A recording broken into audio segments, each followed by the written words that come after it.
Elaine. This is Elaine is XYZ, which is today a very low-key chill AF vlog about a day spent in London. A video ago, I mentioned that I had flown into England to attend a 10-year reunion for my graduate school program. Well, after that very wonderful weekend, I headed back to London to crash with a friend and his partner at their lovely flat in the city. Besides helping me avoid astronomical hotel fees, they also took me for a beautiful rainy jaunt through the South English countryside. We hit up a tree farm. Looking like we're really understanding trees. We are understanding trees. Had lunch at a very old pub, old enough to have something called a priest hole. That sounds suggestive to say the least, but actually, it was for Catholic priests to hide themselves when Protestant England decided it needed to purge themselves of them. We visited a town called Shaftesbury that's known for, of all things, a really famous bread commercial directed by Ridley Scott. Hovis, get it on in ya, boy. But this isn't about my day trip out into the countryside, it's about my day trip in the city. Anyway, I actually lived a year in London, but I'd never been to their neighborhood of Tooting, located near the famous Wimbledon tennis arena. It was neat to learn something about this area. Yes, like Priest Hole, Tooting is a very funny name. Being in the UK just reminds me that if you give a language long enough, everything is going to refer to something related to toilet humor. And in that vein, it turns out Tooting has been called something close to this name since pre-Saxon times. Like this place is older than King Arthur. It's had a high street since the Roman conquest of Britannia. Nowadays, it's known for its large South Asian community and has gained the nickname the Curry Mile due to the amount of South Asian restaurants and supermarkets around here. Not a lot of them were open really early in the morning though, so I opted for a coffee shop and a very, very English breakfast. After that, I headed into the heart of the city. One of my favorite things about London are the museums, the most famous of which are free to enter. This trip, I went to the British Museum, a gorgeous, if now controversial space whenever you get into its imperialist implications. And admittedly, I chose to go there this time because it was hosting an exhibit that was marred with the controversy of an imperialist sort.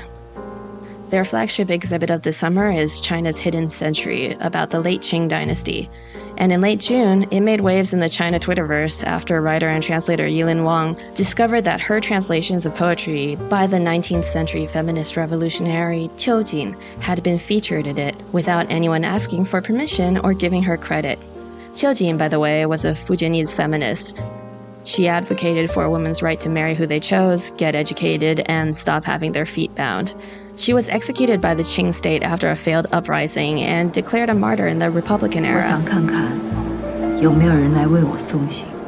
I'm not above a little rubbernecking. In fact, I live for this kind of nerdy drama, so I went to see what was actually up. My first reaction of the exhibit was, wow, there were a lot of Chinese tourists. It made me wonder if British tourists would go to visit an exhibition on the Victorian era if it was put on by Chinese people in Shanghai. And why does that concept sound kind of funny to me? I guess one way you can tell you're still a dominant culture is if it feels natural for you to be the expert on someone else's. But now that we're living in a more multipolar world, it's given opportunity for people from those countries with less soft power to critique those interpretations. Perhaps like me, all the Chinese here were intensely curious as to how the British would interpret our history. And so how did they interpret it? I want to take a moment to point out that the name China's Hidden Century was very weird to begin with. If anything, the late Qing dynasty would have been one of the least hidden time periods to the outside world, and the British had a pretty big hand in making sure of that. Even after I went through it all, I didn't quite see what any of this had to do with the thesis of being hidden. Their introduction said something along the lines of the Qing dynasty collapsing due to natural disasters, internal uprisings, and foreign invasions. And despite all of that being an era of cultural creativity and innovation, but why the quote-unquote despite all that? Did they think the Qing wouldn't be innovative? Anyway, we end the tour with the pot stirring part, which actually was the final thing you saw before exiting the exhibition. Other featured characters in the show were shown as silhouettes that sharpened into focus as words they had written were repeated in both Chinese and English. Qiujing's section was bigger than all the rest. In the exhibit, she had 3 panels dedicated to multiple silhouettes of her, representing her as a soldier, her as an artist, and her as a Qing Dynasty woman. But her poetry and narration of it had been removed. All that was left was silence. At the time, instead of settling the matter with the translator, the British Museum had chosen to just erase the offending part instead. As of early August, after finding legal representation, Yilin Wang was able to finally get them to pay out and put the poetry back up. She's now donating half of the settlement fee to supporting Sinophone translators. It was early afternoon by the time I left, which was a little too early for the train I was going to take to my next destination, so I chose to pass the time at a fancy gastropub near Marylebone Station. It was part of the landmark hotel and called Great Central by Matt Fletcher. I don't know who Matt Fletcher is, but apparently he designed some old pub classics with a modern twist. I got myself a pie.